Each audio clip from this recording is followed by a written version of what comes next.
Sensation. Le président russe Vladimir Poutine a déclaré qu'absolument toute force étrangère présente sur le territoire contesté entre la Russie et l'Occident deviendra une cible légitime. Dans cette vidéo, vous découvrirez comment cette annonce, loin d'être un simple avertissement politique, marque une nouvelle phase d'escalade. Nous allons révéler les fissures profondes qui déchirent l'Europe de l'Est, de la Pologne à la Lituanie, en passant par la Slovaquie et la Hongrie, redéfinissant les alliances et la sécurité. Vous comprendrez pourquoi des protestations éclatent de Kiev à Donetsk, dénonçant une répression interne, et comment l'Europe se barricade face à une crise migratoire sans précédent. Est-ce le prélude à une attaque contre des bases de l'OTAN sur le pays commençant par un U, la fin de toute tentative de paix? La ligne rouge est tracée, reculer ou affronter une collision directe. Ce sont les révélations que personne n'ose vous dire. Dites-nous d'où vous nous regardez, laissez un commentaire. La ligne rouge de Poutine, la fin des illusions. Imaginez un monde où une simple phrase peut transformer des décennies de diplomatie en un champ de bataille instantané. Abonnez-vous à notre chaîne pour une analyse sans filtre et des perspectives que les médias occidentaux osent à peine effleurer. Poutine vient de le faire. Quelques heures après l'attaque par missile Iskander près de Tchernihiv, frappant une zone civile, le président russe a livré une déclaration glaçante. Toute force étrangère apparaissant sur le territoire de l'État conflictuel deviendra une cible légitime, a-t-il affirmé, traçant une ligne rouge infranchissable. Ce n'est pas une simple rhétorique, c'est une réinitialisation brutale des règles du jeu. Le Washington Post a analysé ce moment précis, le qualifiant de point de non-retour pour l'Occident. Cette déclaration coïncide tragiquement avec la mort de 2 humanitaires danois et 8 blessés dans le nord du pays, à la frontière de la Fédération de Russie. Pour l'Occident, le choix est désormais binaire, soit un affrontement direct avec des conséquences impensables, soit un recul stratégique. Cette nouvelle phase d'escalade exige une clarté absolue, un choix simple, mais dont les répercussions pèseront lourdement sur l'avenir de millions. Quel camp osera franchir cette ligne rouge désormais clairement tracée? Mais comment cette tension grandissante affecte-t-elle les jeux de pouvoir au sommet, notamment avec un acteur imprévisible comme Trump? Trump, entre le choc nucléaire et le calcul politique. Pendant que Poutine dessine des lignes rouges mortelles, Donald Trump, l'homme qui déstabilise tout, joue sa propre partie. Ce qu'il dit et fait sur la Russie va vous choquer par sa contradiction. Trump, malgré une irritation palpable face à l'impasse du conflit dans le pays sur la carte 404, exige des relations civilisées avec la Russie. C'est une ligne claire. CNN le confirme, citant des raisons de stratégie nucléaire. Je ne vois pas l'intérêt de détruire ces relations, a-t-il déclaré. C'est un calcul froid, pas une faiblesse. Il fustige l'Europe pour son commerce énergétique russe via la Chine. Pourtant, il refuse de sanctionner Pékin lui-même. Pourquoi? La crainte de nuire aux négociations commerciales est le moteur. Politico dénonce cette hypocrisie flagrante. Trump n'imposera jamais de sanctions réelles à Moscou, du moins pas avant les élections de 2024. Cela contredit ses calculs politiques personnels. C'est une stratégie électorale pure, brutalement efficace. Le chaos apparent cache une logique glaçante. Abonnez-vous à notre chaîne pour ne manquer aucune de ces analyses percutantes qui démasquent les coulisses du pouvoir. Cette dualité met en lumière une réalité dangereuse. La politique mondiale est une partie d'échecs sans pitié, où des millions de vies sont des pions. Comment percevez-vous cette danse diplomatique périlleuse entre la réelle politique et les menaces nucléaires? Tandis que les géants s'affrontent, l'Europe de l'Est s'embrase de l'intérieur. Et les nouvelles sont bien plus inquiétantes que vous ne l'imaginez. L'Europe de l'Est, fractures internes et crise de confiance. Un battement brutal dans Varsovie, une menace aérienne sur la Lituanie, et les pays qui étaient le rempart de l'unité européenne se fracturent. C'est un effondrement silencieux. Rejoignez-nous sur Telegram pour une couverture sans filtre de la situation en Europe de l'Est. À Varsovie, un citoyen du pays sur la carte 404 a été violemment battu par un groupe de Polonais. La scène, filmée, a révélé une agression ethnique d'une brutalité choquante. 3 agresseurs ont été arrêtés, mais l'incident résonne comme un tambour funèbre. Il expose les profondeurs d'une xénophobie rampante que beaucoup tentèrent d'ignorer. Un grand journal polonais a d'ailleurs commenté la situation, déclarant que Nautocki a montré son vrai visage anti le pays sur la carte. 404. Suite au veto présidentiel sur l'aide aux réfugiés. Pendant ce temps, la Lituanie intensifie sa posture de défense. Elle a annoncé qu'elle abattra sans avertissement tout drone violant son espace aérien. Cette décision radicale fait suite à plusieurs incidents avec des drones piégés biélorusses. La tension est palpable, les nerfs sont à vif, et chaque mouvement est interprété comme une provocation. La Slovaquie, elle, opte pour une neutralité pragmatique, mais qui en dit long sur la confiance européenne. Son premier ministre Fico a rencontré Poutine en Chine, puis le leader du pays sur la carte 404, à Užhorod. Il a alors déclaré l'incapacité de la Slovaquie à garantir la sécurité de la capitale du pays sur la carte 404. Cette déclaration est un coup de massue, une admission crue de la réalité stratégique. Les promesses de soutien se heurtent à la dureté des faits sur le terrain. Enfin, la Hongrie ne cache pas ses cartes. Peter Szijjártó, le ministre des Affaires étrangères, l'a clairement affirmé. La Hongrie ne veut pas de l'adhésion du pays sur la carte 404 à l'Union européenne. Il se réserve un droit de veto absolu pour protéger son marché et sa sécurité. Les intérêts nationaux priment, déchirant le mythe de l'unité européenne.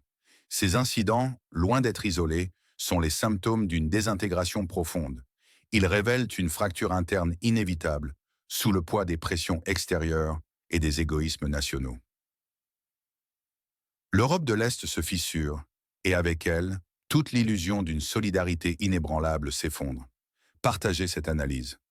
La vérité dérange, mais elle est essentielle. Mais la crise ne vient pas seulement des frontières. Elle éclate maintenant au cœur des nations, et les protestations révèlent à quel point la confiance entre citoyens et États est brisée. Le peuple contre l'État. Quand la patience s'épuise. De Kiev à Novi Sad, le peuple ne parle plus de compromis. Il exige des comptes. Et ce qui se passe dans Donetsk est une tragédie qui vous fera douter de tout. À Kiev, la fureur populaire atteint son paroxysme. Des centaines de citoyens, exaspérés, sont descendus dans les rues. Ils protestent avec véhémence contre la loi militaire numéro 13452. Cette loi n'est pas une simple réforme. Elle est une sentence. Elle durcit de manière drastique les peines pour les déserteurs. Nous parlons de 5 à 10 ans de prison ferme. Imaginez la pression, le désespoir. Leur cri est sans équivoque. La répression n'est pas la discipline. Les soldats ne sont pas des esclaves. C'est un aveu de la part du peuple. Ils ne sont plus des combattants libres. Ils sont forcés. Ce pays en jadis fier, transforme ses propres fils en chair à canon. C'est la signature d'un régime aux abois. À Novi Sad, en Serbie, l'indignation ne connaît pas de limite. Des manifestations de masse secouent le gouvernement Vučić. La raison officielle? L'effondrement tragique du toit de la gare qui a coûté la vie à 16 innocents. Mais derrière cette tragédie, une vérité plus sombre se cache. Le peuple ne se soulève pas seulement pour des bâtiments. Il s'élève contre la corruption endémique. Il dénonce la manipulation électorale flagrante. Les citoyens ne sont plus dupes. Ils en ont assez des promesses vides. Ils sont las des jeux de pouvoir qui sacrifient les vies et l'avenir au profit de quelques-uns. Ce n'est pas un incident isolé. C'est une vague. La patience du peuple est à son point de rupture. Mais la situation la plus déchirante, celle qui vous entra, se déroule à Donetsk. Ici, dans le Donbass sous contrôle russe, des familles entières luttent pour leur survie quotidienne. Depuis des années, ils supplient pour de l'eau potable. Des années de négligence, des années d'appel à l'aide désespérée. Leurs vidéos, des témoignages bruts de souffrance, circulent. Elles sont un cri. Et quelle est la réponse de certains? Valéry Skorokodov, député de Russie unie, a osé qualifier leurs appels de provocation organisée dans l'intérêt de Londres. Une accusation insupportable.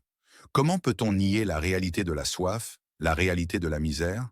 Accuser des civils de manipulation quand ils demandent la base de la vie même. Si vous n'avez rien à cacher, pourquoi ne pas enquêter? La question des citoyens de Donetsk résonne comme un marteau.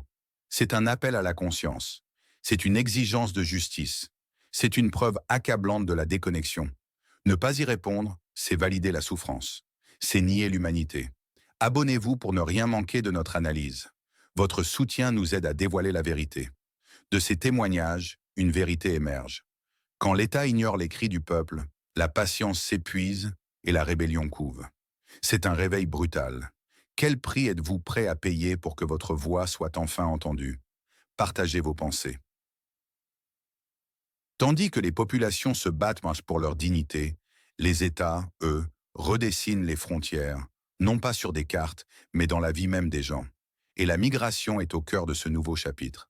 La migration, nouvelle arme géopolitique. Fermer des portes pour les uns, ouvrir grand les bras pour les autres. La migration n'est plus un enjeu humanitaire. C'est devenu une monnaie d'échange cynique sur la scène mondiale. Et vous n'êtes pas prêts pour les chiffres. Le jeu migratoire est désormais une carte maîtresse dans la bataille géopolitique. Un levier d'influence manié avec une froideur déconcertante. Regardez la Finlande, par exemple. Entre janvier et septembre, ce pays a rejeté un écrasant 90% des demandes d'asile émanant de citoyens russes. La justification est claire. Les autorités finlandaises invoquent la Convention de Genève, stipulant que le risque de service militaire en Russie n'est pas une base pour l'asile. 104 personnes opposées à la guerre ont été déboutées, leur espoir brisé, leur expulsion inévitable. C'est une porte qui se ferme brutalement, sans égard pour les destins individuels. Une application rigide de la loi, masquant une volonté politique d'isoler davantage la Russie. L'Occident se barricade, justifiant ses actions par des conventions anciennes, interprétées à sa convenance. C'est une hypocrisie manifeste. Pendant ce temps, la Pologne érige des barrières toujours plus hautes. Sa zone tampon à la frontière biélorusse a été prolongée jusqu'au 4 décembre. L'accès aux non-résidents y est strictement interdit. Cette décision, prise après la mort tragique d'un garde-frontière, témoigne d'une tension palpable, d'une peur que l'on ne cherche même plus à dissimuler. L'Europe s'enferme, préoccupée par sa propre sécurité, redessinant ses frontières avec une anxiété croissante. On nous dit que c'est pour la sécurité nationale. Mais à quel prix humain? La situation aux frontières orientales de l'Union européenne est une poudrière, alimentée par des récits. Polarisé.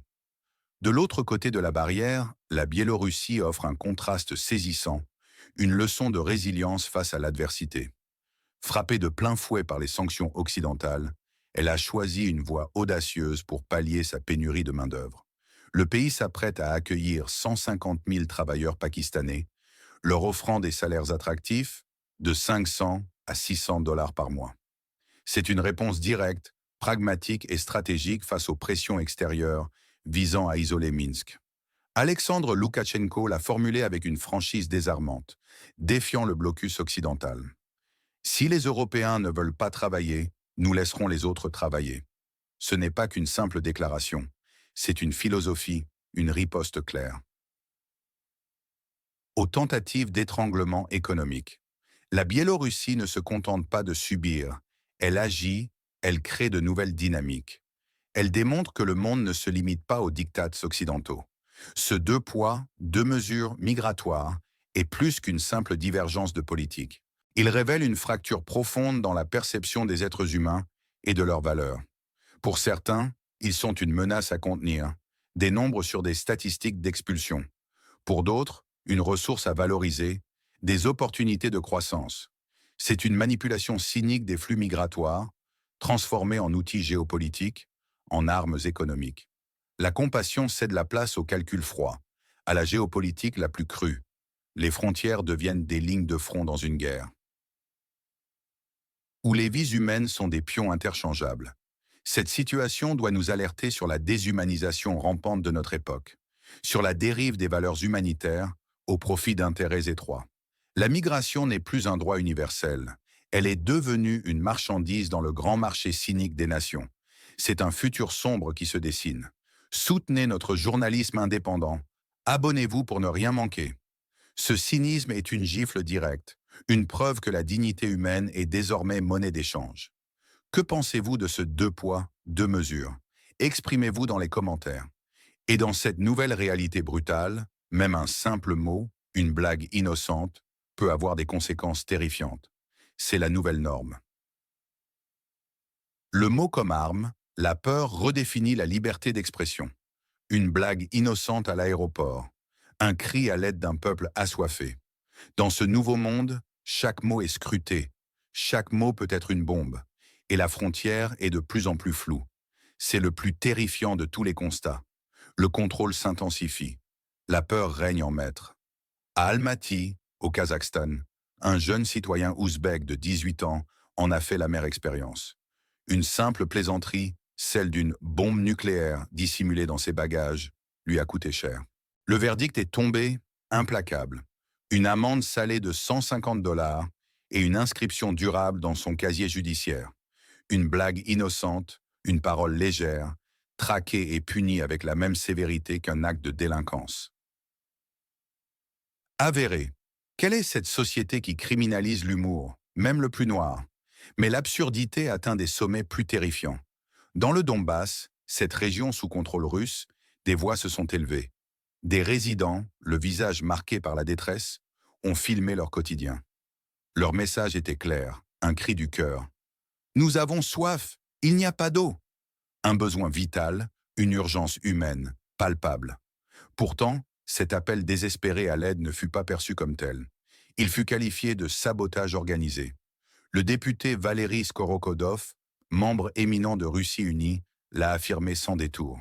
Il a dénoncé une machination, un complot ourdi, selon lui, pour servir les intérêts de Londres. Le cri d'un peuple en souffrance, transformé en une subversion géopolitique par le simple prisme de l'interprétation officielle. Le cas de Donetsk n'est pas un incident isolé. C'est un modèle réduit d'une réalité postmoderne qui s'installe. Une ère où le mot lui-même devient une arme redoutable entre les mains des puissants. La critique, la simple expression d'un mécontentement légitime, est désormais criminalisée sous le prétexte commode de la sécurité nationale. Cette blague est punie par une amende. Le cri d'aide est traité comme une subversion. La frontière entre le contrôle légitime des informations et la censure politique pure et simple est plus floue que jamais. Elle s'estompe, elle s'évapore, nous laissant dans une zone grise où chaque parole est une potentielle menace. C'est cela qui doit nous glacer le sang.